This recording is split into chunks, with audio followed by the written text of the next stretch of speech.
this year, as I started training for it, I thought, okay, I know what my weaknesses are. I've done the race 3 times. I know, where I can improve and what I want to do. Well, what are those weaknesses, or what were those weaknesses? So my weaknesses is always steep climbs at altitude.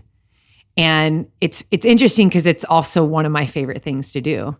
It's incredibly humbling to climb up the side of a mountain and to feel all of your body weight. I have a little bit of a breathing problem. So typically I don't choose races where I'm at altitude for a long time. Like I'm usually good, like 5-6 hours, but after that I have a lot of problems. The movie we did last year, Moab 240, it opens up with, it's probably the first time ever in my career, but you can hear my breathing. I'm at mile 200, 40 miles to go, and there's 2 girls chasing me, and I can barely get a breath out. I can barely get a breath in. So that was just a result of being up at altitude for a long time and in the cold. My lungs exasperate. I have a little bit of some contortion in my sternum that my lungs don't open up to 100%. And then I have a little bit of asthma. I don't take an inhaler, but that's just something I've always known, never made an excuse. I don't like talking about it very much. But Moab was it was so public for me, and probably one of the scariest moments in my career. But I've known that about myself. And so the race starts at altitude going up the side of a mountain in Olympic Valley. That's how Western States start. So, in 2014, my first year racing it, that was my first introduction, to the race, to the course. And I had to tell myself, you just have to be patient in your weakness. You have to be patient and know that even though you feel weak right here, it doesn't mean you are weak. This just isn't your strength, but you can move through it. And there's going to come a time where your strength's going to shine. And I think that the second year I ran it, I had that confidence going in because I knew the course and I understood how it flowed, and I understood where I could be at my strongest. And again, I had to be patient in that. I had to wait and just climb patiently those first 30 miles and then, let the other side of me come out the rest of the race. Have you talked much about that? No. The fact of being patient in your weakness? I think it's super powerful. Yeah. Be patient in your weakness. As you said that, I was kind of just taking inventory of my weaknesses in life, and then am I patient in them, or am I rushing through them to exhibit and highlight some of my strengths? Because it's really easy to play to our strengths and skip over our weaknesses or skate around our weaknesses, but to be patient and kind of just sit in our weakness, that's powerful. Well, you learn a lot. I think in the business world, in, climbing the ladder, even socially, you'll hear people say, don't ever expose your weaknesses. Don't let people know what your weakness is. And I do understand that, but I think it's very easy to also lean into our pride, into our insecurities, and not even being authentic in who we are, or even stepping away from things that we think are going to highlight our weakness because we don't want people to see our weakness. And so we don't take chances. We don't step out in bravery and courage, because if we spend so much time on, I can't let people see my weaknesses, what we're actually doing is spending a lot of time on trying to please people. Because the truth is, if you are human, you have weakness, because every human is imperfect. And I have learned over the very long course of my athletic career that embracing and even verbally saying I am a mountain runner, but I actually have to work exponentially harder at running up a mountain. And whether that's I carry more muscle mass and it's just science, I'm a bigger body. And so when I get next to girls that are literally 30 and 40 pounds lighter than me, they might have a little bit easier time going up. I hold on to the fact that, but when I go downhill, watch out. I never have IT band injuries. Like my quads are strong. I'm very fast on going down a mountain. It's holding both in your hand and appreciating, one, this weakness of mine, the side that I always have to be working on, is what keeps me coming back to my work. It's what keeps me in a state of like, hey, you should stay humble in your work because you haven't perfected it. You're not the strongest in it. And it's something I will always be aware of for my entire career. I will respect the hard work that goes into being the best of the best. And I also respect that from the time I was born, that my body is not perfect and it will never operate perfectly. But I'm given opportunity every day I go out to train to work on my weaknesses and strengthen even more my strengths. And I think that has always been a perfect recipe in my training. One of the things, I think you and I had talked about it after I ran Badwater. It was the first time you and I podcasted. Yep. And, you know, I didn't get Badwater right the first time I did it. It was 2018. I was very prideful as I stood on the line. I was like, dude, I'm winning this race. I'm so fit. Nobody trained as hard as I did. And I came in 7th. I made a lot of mistakes in that race.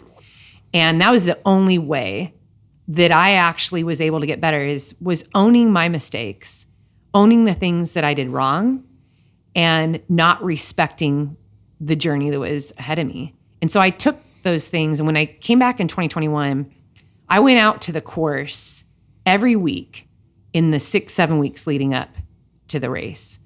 And I would go on these long runs. I'd do like 3-4 day training camps on the Badwater course. And while I would run, I would think about my strengths and my weaknesses.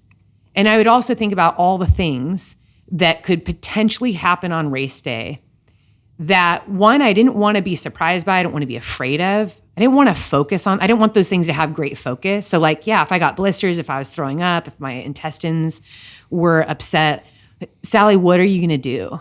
What are you going to do when those things happen? Because these happen regardless of how fit you are. You could be the fittest person, but if you're throwing up your nutrition, you're not moving very fast, especially the longer the race goes. And so ultimately what happened in 2021 was I actually didn't have that much better of, like, my body didn't feel that much better, but I knew how to work through the situations that plagued me better. They didn't scare me. I mean, I had diarrhea the whole race. But I planned for those things. I was aware of those things. I accepted that this could be a possibility.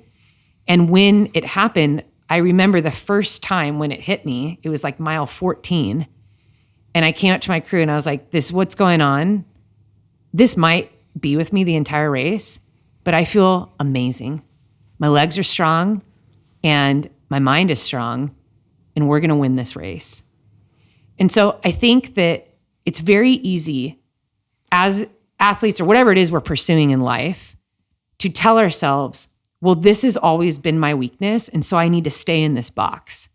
Because according to society or according to my past critics, I don't look a certain way. I don't operate a certain way. I've always kind of been clumsy in this way, and so I probably shouldn't proceed after that goal or in this way because that's a weakness of mine. But I just don't believe it. I think our weaknesses are what keep us humble in our work. And over time, you're obviously going to get better. You're going to strengthen the thing that you're weak in. But if we ignore it and just sit in it in a way that's like, I'm just weak in that and I'm embarrassed of it and I'm going to hide it and I don't want anyone to ever see it, so I'm only going to do the things that make me look good, I think we're missing out on a whole other side of our life. And, you know, I just came back from training on the Western States Trail. I was there the last 3 days. And it was a really hard training block for me. And I actually contacted my coach in the airport. This is my 4th time I put together training blocks, 4th time up on the course. Because for me, I don't live a typical life of a professional athlete. I have kids. I run a business. I'm very proud of those things. This isn't like, oh, I wish I could just sleep in all morning, play in the mountains all day, and, you know, cook organic food for myself and take 2 naps and spend 2 hours at the recovery. Like I don't long for that. I love the life that I have. I love that I can create and build something outside of being a runner.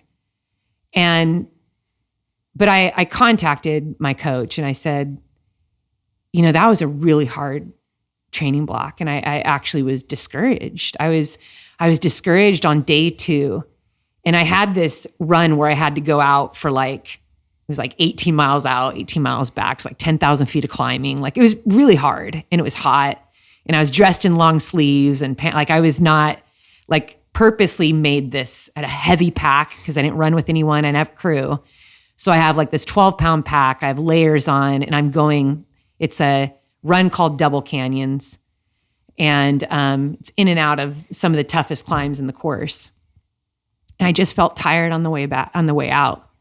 And I was like, man, every step feels hard. I know I've been put in good training, but it was really easy for me to let the idea and the thoughts of well, yeah, you're not the strongest climber out here. This is the section where you're going to get past, Sally. This is the section where you're going to be weak. And I remember having to tell myself, Sally, is that what you want to focus on? Is that the script that is that what you want to think about? And then saying, no, I don't want to think about this. I want to think about how I have come out here and I put in the time to work on my weaknesses because this is where I feel so humbled. I've been in this sport for so long and I still feel the areas that I'm weak. But that also gives me hope that I can also still strengthen myself. I can still get better. And I think that's a big part of the drive of why I'm always excited to work, because there's always something I can work on. And going to Western States 3 times, the third time I went was the biggest heartbreak because I went the third year, the fittest I've ever been. I was being coached by the 14-time Western States champion, Ann Trayson. I would stay at her house every time I'd go and train. And I had the worst performance because I made mistakes the day before the race. And so I think about all of those experiences and I realize I've been gifted this chance to try again. I've been gifted this chance to be better than I was. And the only way that I can be better is, one, by looking at all the areas where I made mistakes or where I was weak or where I failed and tell myself I can be better than that. So yes, being patient in our weaknesses is a powerful way to work on any craft because it is one of the hardest things to do. We do not live in a patient world. And telling people to patiently build anything is like hieroglyphics right now. We want everything fast. We want success fast. We want to be, we want 1 million followers right away. We want our businesses to be making $1 million right away. And for all of time, nothing lasts like that. That's not how good things are built, and that's not how things last.